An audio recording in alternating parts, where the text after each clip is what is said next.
Welcome to legal विवाइटी। आज की video में हम डिस्कस करने वाले हैं सीधा टॉपिक को। याद रहे कि इससे पहले इस वीडियो पे मैं और भी वीडियो लेक्चर्स बना चुका हूं।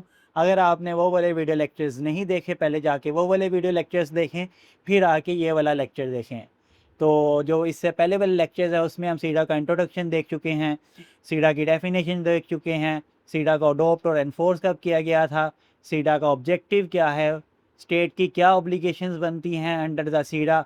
ये वो स्टेट्स हैं जिन्होंने सीडा को एक्सेप्ट किया है, उनकी ऑब्लिगेशन के बारे में यहाँ पे बात हो रही है। इसके अलावा सीडा का क्या स्ट्रक्चर है, सीडा के आर्टिकल्स कौन से हैं और कौन से राइट्स को सीडा में कवर किया गया है, ये सारा कुछ हम रिसेंट वीडियो लेक्चर्स में कवर कर चुके हैं। तो लास्ट वीडियो में हमने जो चीज़ देखी थी वो थे आर्टिकल्स, जिनको हमने 1 से लेके 16 तक कवर किया था। आज हम इसी टॉपिक को वहीं से फर्दर कंटिन्यू करेंगे। अगर आपने वीडियो को अभी तक लाइक नहीं किया, वीडियो को लाइक कर लें, चैनल को सब्सक्राइब नहीं किया, चैनल को सब्सक्राइब कर लें। तो चलिए फिर बिना टाइम वेस्ट किए आज का वीडियो लेक्चर शुरू करते हैं।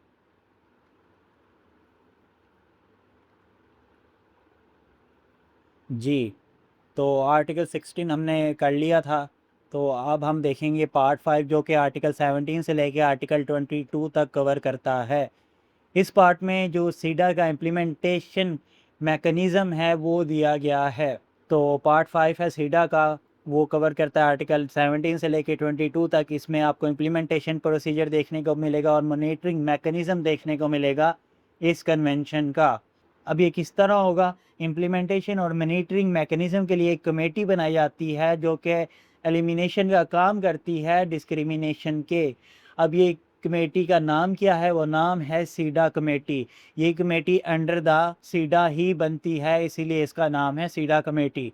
इसने क्या करना है? सुपरवाइज़ करना है इम्प्लीमेंटेशन को इस कन्वेंशन की, कि जो ये कन्वेंशन है इसको जो स्टेट पार्टीज़ हैं जिन्होंने एक्सेप्ट किया है वो किस तरह इम्प्लीमेंट करवा रही है, वो सारा कुछ इस कमेटी ने देखना है। अब ये कमेटी बनेगी कैसे? इसकी एस्टेब्लिशमेंट का क्या प्रोसीजर होगा? इसके लिए हमें आर्टिकल 17 देखने को मिलता है, जिसमें हमें इसकी एस्टेब्लिशमेंट का प्रोसीजर बताया गया है। इस कमेटी में 23 एक्सपर्ट्स होंगे जो कि हाई मॉडल स्टैंडर्ड रखते होंगे और कॉम्पिटेंट होंगे इस फील्ड में जो कि सीडा की है। कौन से एक्सपर्ट होंगे? एक तो जो हाई मॉडल स्टैंडिंग वाले लोग होंगे। अब हाई मॉडल स्टैंडिंग वाले लोगों से क्या मुराद है? यानी कि ऐसे लोग जो कि काबिले इत्मीनान होंगे, सच्चे होंगे, जो अच्छे इज़्ज़त और वक़ार वाले लोग होंगे, उनको इस कमेटी में रखा जाएगा। इसके अलावा वो लोग जो कि कॉम्पिटेंट होंगे उस फील्ड में जो कि इस कन्वेंशन की है। अब वो कौन सी फील्ड है जिससे ये कन्वेंशन डील कर रही है? वो फील्ड है जेंडर इक्वालिटी की, डिस्क्रिमिनेशन की और वुमेन एम्पावरमेंट की और वुमेन राइट्स की। तो ये तमाम फील्ड्स में जो लोग एक्सपर्ट होंगे उन लोगों को इस कमेटी में रखा जाएगा। अब ये जो एक्सपर्ट्स हैं इनको इलेक्ट किया जाएगा, इनको चुना जाएगा स्टेट पार्टीज़ में से। जो स्टेट पार्टीज़ हैं जिन्होंने सीडा को एक्सेप्ट किया है, वो जो हैं अपने नुमाइंदे, अपने नेशनल्स को अपॉइंट करेगी एज अ कैंडिडेट इस कमेटी के लिए। लेकिन जो नेशनल्स होंगे स्टेट पार्टीज़ के, जो कैंडिडेट्स होंगे स्टेट पार्टीज़ के सीडा कमेटी के लिए, जब वो सीडा कमेटी का पार्ट बन जाएंगे, वो as a representative of the state काम नहीं करेंगे, बल्कि वो अपनी पर्सनल कैपेसिटी में इस कमेटी में अपना रोल प्ले करेंगे, ना कि वो अपने स्टेट की या अपनी गवर्नमेंट की नुमाइंदगी करेंगे। उसके अलावा इस कमेटी के जो मेंबर होंगे उनको इलेक्ट किया जाएगा सीक्रेट बैलेट के थ्रू, उस लिस्ट में से जो कि पर्सन्स की होगी, उन पर्सन्स की जिनको स्टेट नॉमिनेट करेगी। और कौन सी स्टेट्स जिन्होंने सीडा को एक्सेप्ट किया हुआ है। हर स्टेट जिसने सीडा को एक्सेप्ट किया है वो अपने नेशनल्स में से एक कैंडिडेट को अपॉइंट कर सकती है इस कमेटी के लिए। उसके बाद इलेक्शन होगा, उस इलेक्शन में अपॉइंटमेंट होगी उन कैंडिडेट्स की जो कि विन कर जाएंगे इलेक्शन को। जी, उसके बाद जो मेंबर्स हैं उनका जो टेन्योर होगा वो 4 साल का होगा। ये सारा कुछ आपको देखने को मिलेगा आर्टिकल 17 में। उसके बाद है reporting obligation of state parties, यानी कि जिन स्टेट्स ने सीडा को एक्सेप्ट किया है वो रिपोर्ट सबमिट करेंगी किसको? सीडा कमेटी को। और यही चीज़ आर्टिकल 18 में कवर की गई है। आर्टिकल 18 जो है वो स्टेट्स पे ऑब्लिगेशन लगाता है कि उन्होंने एक रिपोर्ट को सबमिट करना है किसको? Secretary general of the United Nations को। अब ये क्या करेगा? ये कंसीडर करेगा उस रिपोर्ट को कमेटी के लिए। अब इस रिपोर्ट में क्या होगा? इस रिपोर्ट में लेजिस्लेटिव, जुडिशियल, एडमिनिस्ट्रेटिव और दूसरे मेजर्स होंगे जो कि स्टेट ने अडॉप्ट किए होंगे इस कन्वेंशन को एनफोर्स करने के लिए, इस कन्वेंशन को वैल्यू देने के लिए। लेजिस्लेटिव मेजर्स होते हैं यानी कि जो लॉ मेकिंग हुई है इस कन्वेंशन के हवाले से। जुडिशल मेजर्स होती है कि अदलिया ने क्या किरदार अदा किया है इस कन्वेंशन को एनफोर्स करवाने के लिए। एडमिनिस्ट्रेटिव मेजर्स होते हैं आपके एग्जेक्टिव मेजर्स जो कि इंतज़ामिया करती है, यानी इंतज़ामिया का क्या रोल रहा है इस कन्वेंशन को एनफोर्स करवाने में। इसके अलावा अगर और कोई मेजर्स स्टेट ने लिए हैं वो तमाम मेजर्स जो हैं वो स्टेट एक रिपोर्ट में लिखेगा और वो सबमिट कर देगा कि इसको secretary general of the United Nations को। उसके अलावा स्टेट जो सबमिट करेगा अपनी पहली रिपोर्ट वो विद इन 1 ईयर करेगा। 1 ईयर कब से? जब से उसने उस सीडा को एक्सेप्ट किया है, रेटिफाई किया है। रेटिफिकेशन के 1 साल बाद जो स्टेट है वो अपनी पहली रिपोर्ट सबमिट कर देगा सीडा कमेटी को। उसके बाद पीरियोडिक रिपोर्ट्स सबमिट होंगी या जब भी सीडा कमेटी चाहेगी तब रिपोर्ट सबमिट होगी। अब जो पीरियोडिक रिपोर्ट है वो कम से कम हर 4 साल में एक दफ़ा सबमिट लाजमी होगी। इसके अलावा अगर सीडा कमेटी रिक्वेस्ट करे स्टेट से कि आप अपनी रिपोर्ट सबमिट करें, वो फिर चाहे 1 साल बाद करे, 1.5 साल बाद करे या 2 साल बाद करे, जब भी सीडा कमेटी रिक्वेस्ट करेगी स्टेट को कि वो रिपोर्ट सबमिट करे तो स्टेट इस चीज़ का पाबंद है कि वो जो रिपोर्ट है वो बना के सबमिट करे। अब ये जो रिपोर्टिंग सिस्टम है इसकी मदद से क्या होता है, जो सीडा कमेटी है वो अंदाज़ा लगा सकती है कि एक स्टेट जिसने सीडा को एक्सेप्ट किया है उसकी क्या प्रोग्रेस है एलिमिनेट करने में डिस्क्रिमिनेशन को और वुमेन राइट्स को इम्प्लीमेंट करने में। ये दोनों चीज़ों का अंदाज़ा जो है वो कमेटी इस रिपोर्ट से लगाती है कि एक स्टेट किस तरह अपना एक्टिव रोल प्ले कर रहा है सीडा को इन्फोर्स करवाने में, डिस्क्रिमिनेशन को ख़त्म करने में और वुमेन राइट्स को इम्प्लीमेंट करने में। ये सारा कुछ सीडा कमेटी अंदाज़ा लगाती है, एवेल्यूएट करती है इस रिपोर्टिंग सिस्टम की बुनियाद पे। उसके बाद meeting and functions of the committee है। आर्टिकल 20 में बताया गया है कि जो सीडा कमेटी है वो ज़्यादा से ज़्यादा हर साल 2 हफ्ते के लिए मिला करेगी। तो मीटिंग में क्या होगा, वो कमेटी क्या करेगी, एग्ज़ामिन करेगी, मुआयना करेगी उन रिपोर्ट्स का जो कि स्टेट पार्टीज़ ने सबमिट की हैं। अब जब ये सेशन हो रहा होगा उस सेशन में जो कमेटी है वो स्टडी करेगी, वो देखेगी कि कौन से मेजर्स जो हैं वो स्टेट ने लिए हैं। उसके बाद हर स्टेट के नुमाइंदे के साथ वो कमेटी जो है वो डायलॉग करेगी, बातचीत करेगी। अब यहाँ पे एक बहुत ही काबिल गौर बात है कि जो सीडा कमेटी है वो हर स्टेट के नुमाइंदे से उस रिपोर्ट पे बात करेगी जो कि उस स्टेट ने सबमिट की होगी, बजाय इसके कि जो सीडा कमेटी है वो कोई रिपोर्ट देखे उसको या तो एक्सेप्ट कर दे या रिजेक्ट कर दे या क्रिटिसाइज़ कर दे या अप्रूव कर दे। ये करने की बजाय सीडा कमेटी डायलॉग करेगी उस स्टेट के रिप्रेजेंटेटिव से। अब इस डायलॉग का मकसद क्या है, इसका फ़ायदा क्या होगा? अब इसका फ़ायदा ये होगा जो चीज़ें हैं, जो इश्यूज़ हैं वो ज़्यादा अच्छे से क्लियर हो सकेंगे। जो क्वेश्चन सीडा कमेटी ने पूछने होंगे वो गवर्नमेंट रिप्रेजेंटेटिव या स्टेट रिप्रेजेंटेटिव से पूछ लेगी। इसके अलावा अगर सीडा कमेटी को रिपोर्ट अच्छी लगती है, सीडा कमेटी को रिपोर्ट पसंद आती है, तो वो इस डायलॉग में गवर्नमेंट रिप्रेजेंटेटिव को एप्रिशिएट कर सकती है, एनकरेज कर सकती है कि उन्होंने अच्छे मेजर्स लिए हैं सीडा को इन्फोर्स करवाने के लिए, उनकी जो प्रोग्रेस है वो बहुत ज़्यादा बेहतर है। तो ये जो है डायलॉग का फ़ायदा होगा। रिपोर्ट एग्ज़ामिन करने के बाद या इन्फॉर्मेशन रिसीव करने के बाद सीडा कमेटी सजेशंस देगी, अपनी रिकमेंडेशन देगी general assembly of the United Nations को। इन रिकमेंडेशंस की वजह से जो स्टेट की ऑब्लिगेशन है वो मज़ीद क्लियर हो जाएगी। स्टेट्स को आइडिया हो जाएगा कि उन्होंने किन एरिया ऑफ फील्ड्स में फ़ोकस करना है। इसके अलावा उनको गाइड किया जाएगा कि उन्होंने सीडा को किस तरह अफेक्टिवली इम्प्लीमेंट करना है। उसके बाद जो सेक्रेटरी जनरल होगा यूनाइटेड नेशंस का वो ट्रांसमिट कर देगा यानी भेज देगा उस रिपोर्ट को जो कि सीडा कमेटी की होगी जिसमें रिकमेंडेशंस सजेशंस लिखी होंगी। किसको भेजेगा? Commission on the status of women को। हर स्टेट में एक कमीशन होता है on the status of women जिसने वुमेन राइट्स के मैटर से डील करना है।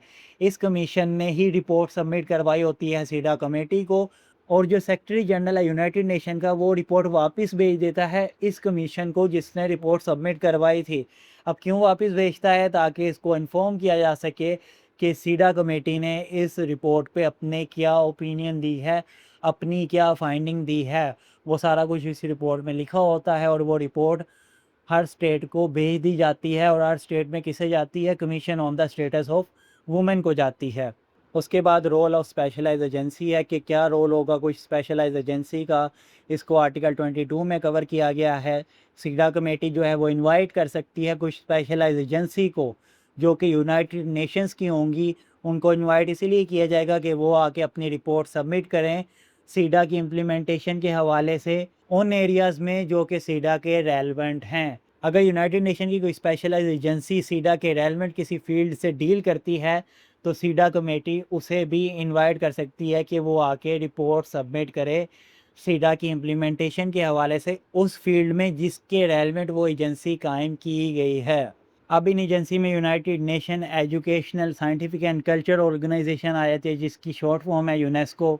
इंटरनेशनल लेबर ऑर्गेनाइजेशन आ जाती है, वर्ल्ड हेल्थ ऑर्गेनाइजेशन आ जाती है, या इसके अलावा कोई और इंटरनेशनल लेवल पे यूनाइटेड नेशन की एजेंसी है वो भी इसमें आ सकती है। अब ये एजेंसीज क्या करेंगी, ये सीडा कमेटी को आके गाइड करेंगी, असिस्ट करेंगी, बताएंगी उन फील्ड्स के बारे में जिनमें ये एक्सपर्ट हैं। अब मेनली इनकी जो फील्ड्स होती हैं वो होती हैं एजुकेशन की field, employment, health and other relevant field. जो भी वुमेन राइट्स से डील करती है वो तमाम फील्ड्स के बारे में ये रिपोर्ट करेंगी सीडा कमेटी को, सीडा कमेटी की रिक्वेस्ट पे। उसके बाद पार्ट 6 है जो कि लास्ट पार्ट है सीडा का, जो कवर करता है आर्टिकल 23 से लेके आर्टिकल 30 तक। ये प्रोसीजरल प्रोविजंस देता है कि क्या प्रोसीजर होगा अगर कोई स्टेट सीडा का हिस्सा बनना चाहती है, अगर सीडा को अमेंड करना है, इसमें चेंजिंग करनी है तो उसका क्या प्रोसीजर होगा, अगर कोई स्टेट्स के दरमियान डिस्प्यूट आ जाता है उसको सॉर्ट आउट करने का, उसको सेटल करने का क्या प्रोसीजर होगा, ये सारा कुछ कवर किया गया है पार्ट 6 में। जी, पार्ट 6 आपका फाइनल पार्ट है और एक प्रोसीजरल प्रोविजंस वाला पार्ट है जिसमें प्रोसीजर बताया गया है। इसमें इम्प्लीमेंटेशन के बारे में बताया गया है, रेटिफिकेशन के बारे में बताया गया है, अमेंडमेंट्स के बारे में बताया गया है, रिजर्वेशंस के बारे में बताया गया है और settlement of disputes between the state parties के बारे में बताया गया है। ये सारा कुछ कवर करता है पार्ट 6। आर्टिकल 23 है जिसमें बताया गया है कि अगर कोई नेशनल या इंटरनेशनल लॉ जो है वो वुमेन राइट्स को ज़्यादा अच्छे तरीके से डील करता है तो सीडा का उस पर कोई इफ़ेक्ट नहीं आएगा। उसके बाद आर्टिकल 24 है जो कि बताता है जिन स्टेट्स ने सीडा को एक्सेप्ट किया है, रेटिफाई किया है, वो मेजर्स लेगा सीडा को इफ़ेक्टिवली इम्प्लीमेंट करने के लिए। आर्टिकल 25 है जिसमें बताया गया है सिग्नेचर के बारे में, रेटिफिकेशन के बारे में और एक्सेशन के बारे में कि अगर कोई स्टेट सीडा को रेटिफाई करना चाहता है उसका क्या प्रोसीजर होगा, एक्सेशन करना चाहता है उसका क्या प्रोसीजर होगा। यहाँ पे मैं आपको फ़र्क क्लियर करता चलूँ, सिग्नेचर और रेटिफिकेशन एक प्रोसीजर है।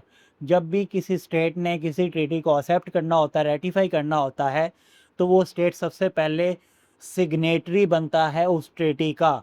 सिग्नेटरी बनने के बाद रेटिफिकेशन होती है जिसके बाद वो ट्रीटी जो है उस स्टेट पे बाइंडिंग हो जाता है। जब तक एक स्टेट किसी ट्रीटी का सिग्नेटरी है तब तक वो ट्रीटी उस स्टेट पे बाइंडिंग नहीं है। जब रेटिफिकेशन होगी तब वो जो ट्रीटी है वो उस स्टेट पे बाइंडिंग हो गया। तो ये एक प्रोसीजर है किसी भी ट्रीटी को एक्सेप्ट करने का कि कोई भी स्टेट जब भी किसी ट्रीटी को एक्सेप्ट करेगा सबसे पहले वो उसका सिग्नेटरी बनेगा, उसके बाद उसको रेटिफाई करेगा। उसके बाद अब यहाँ पे मैं आपको एक और कॉन्सेप्ट बताता चलूँ जो कि है एक्सेशन का। एक्सेशन में क्या होता है, किसी किस्म के सिग्नेचर्स वगैरह नहीं होते, कोई भी स्टेट डायरेक्टली किसी ट्रीटी को एनफोर्स कर देता है, एक्सेप्ट कर देता है और वो ट्रीटी जब किसी स्टेट पे डायरेक्टली बाइंड हो जाता है वो एक्सेशन का कॉन्सेप्ट होता है। याद रहे कि एक्सेशन के कॉन्सेप्ट में किसी किस्म के सिग्नेचर वगैरह नहीं होते, एक ट्रीटी डायरेक्टली एक्सेप्ट हो रहा होता है। उसके बाद आर्टिकल 26 है जिसमें बताया गया है कि अगर सीडा को अमेंड करना है, चेंज करना है, इसमें तब्दीलियां करनी हैं, उसका क्या प्रोसीजर होगा। आर्टिकल 27 में बताया गया है कि सीडा को कब इन्फोर्स किया जाएगा। उसके अलावा आर्टिकल 28 बात करता है रिजर्वेशन की। रिजर्वेशन क्या होता है, रिजर्वेशन एक स्टेट की ऐसी स्टेटमेंट होती है, ऐसी इंडिकेशन होती है जिसमें एक स्टेट बताता है कि वो इस कन्वेंशन या इस ट्रीटी को एक्सेप्ट तो कर रहा है मगर कोई ख़ास आर्टिकल या कोई ट्रीटी का ख़ास हिस्सा जो है वो स्टेट पे बाइंडिंग नहीं होगा। वो स्टेट चाहता है कि ये ट्रीटी जो है ये उसकी स्टेट में तो एनफोर्स हो, मगर एक ख़ास हिस्सा या ख़ास आर्टिकल जो है वो एप्लीकेबल उस स्टेट पे ना हो। वो एप्लीकेबल क्यों नहीं करना चाहता? उसकी वजह हो सकती है कि जो नेशनल लॉज़ हैं वो उसके मुखालिफ हो सकते हैं, या जो रिलीजियस प्रिंसिपल्स हैं वो उसको अलाउ नहीं कर रहे होते, या इसके अलावा कोई कल्चरल प्रैक्टिस होती है जो कि अलाउ नहीं करता किसी ख़ास प्रोविज़न को, ख़ास आर्टिकल को। तो ऐसी सूरत में स्टेट जो है वो ट्रीटी को तो रेटिफ़ाई कर सकता है और साथ में अपनी रिज़र्वेशन भी दे सकता है कि इस ट्रीटी का ये ख़ास हिस्सा हमारे पे एप्लीकेबल नहीं होगा। याद रहे कि जो रिज़र्वेशन होगी वो सीडा के ऑब्जेक्ट या पर्पस को अफेक्ट नहीं करेगी। अगर कोई स्टेट रिज़र्वेशन देना चाहता है तो वो आर्टिकल 28 के तहत अपनी रिज़र्वेशन दे सकता है। इसके अलावा आर्टिकल 29 है जिसमें बताया गया है कि अगर कोई स्टेट के दरमियान डिस्प्यूट आ जाता है तो उसको सेटल किया जाएगा आर्बिट्रेशन के थ्रू और इंटरनेशनल कोर्ट ऑफ जस्टिस के थ्रू। आर्टिकल 30 में बताया गया है कि जो डॉक्यूमेंट है इसको डिक्लेयर किया जाता है ऑफिशियल ऑथेंटिक टेक्स्ट के तौर पे। इसको बाकी 6 लैंग्वेजेस में भी इक्वल ऑथेंटिसिटी हासिल होगी। उन लैंग्वेजेस में चाइनीज़ आ जाती है, इंग्लिश आ जाती है, फ्रेंच आ जाती है, रशियन आ जाती है और स्पेनिश आ जाती है, और लास्ट में एक और लैंग्वेज है जो कि अरेबिक है, वो भी इसमें आ जाती है। इन लैंग्वेजेस में जो सीडा का टेक्स्ट है इसको भी बिल्कुल ऑथेंटिक ही कंसीडर किया जाएगा। इस तरह सीडा का ऑफिशियल ऑथेंटिक टेक्स्ट है बिल्कुल उसी तरह। तो यहाँ पे हमारे सीडा के तमाम आर्टिकल्स जो हैं वो कवर हो चुके हैं। इसके बाद हमारे पास आगे आ जाता है ऑप्शनल प्रोटोकॉल ऑफ सीडा, जिसको बाद में ऐड किया गया 1999 में और एनफोर्स किया गया 2000 में। तो ये जो ऑप्शनल प्रोटोकॉल है ये बाद में यूनाइटेड नेशन जनरल असेंबली ने सीडा में अडॉप्ट किया था। इस ऑप्शनल प्रोटोकॉल में वुमेन को ये चीज़ अलाउ की गई है कि वो कंप्लेन जो है वो सबमिट कर सकती है अपने राइट्स के मुतल्लिक, कि उनके राइट की वोलेशन हुई है किसको, सीडा कमेटी को, जो कि अंडर द सीडा बनती है। ये कंप्लेन उसी सूरत एक्सेप्ट की जाएगी, एंटरटेन की जाएगी, जब जो वुमेन है वो इस चीज़ को जस्टिफाई करेगी कि उसने तमाम लोकल लेवल पे जो भी अवेलेबल रेमेडीज़ थी उनको अवेल कर लिया है, उनको एग्जॉस्ट कर लिया है, और उसके बाद भी उसके इशू को रिड्रेस नहीं किया गया, उसके साथ जो वोलेशन हुई है उसके ख़िलाफ़ एक्शन नहीं लिया गया। उसी सूरत सीडा कमेटी जो है आपकी कंप्लेन को एंटरटेन करेगी।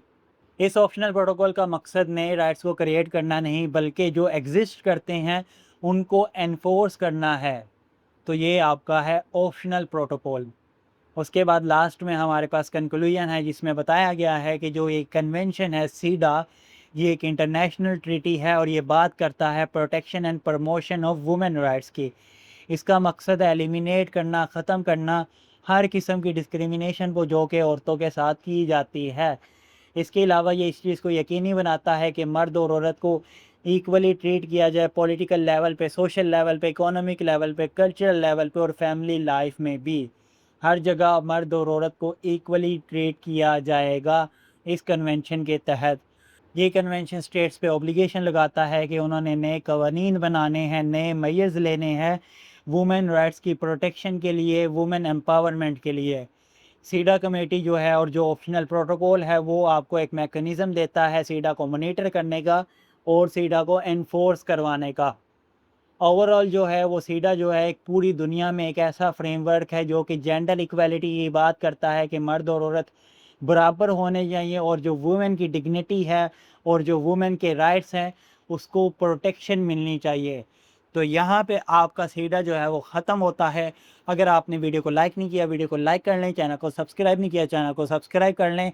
अगर आपको सीडा टॉपिक में कहीं भी कुछ भी समझ नहीं लगती तो आप मेरे से नीचे कमेंट सेक्शन में पूछ सकते हैं। तो मैं मिलता हूँ आपसे एक नई वीडियो के साथ, तब तक के लिए अल्लाह हाफिज़।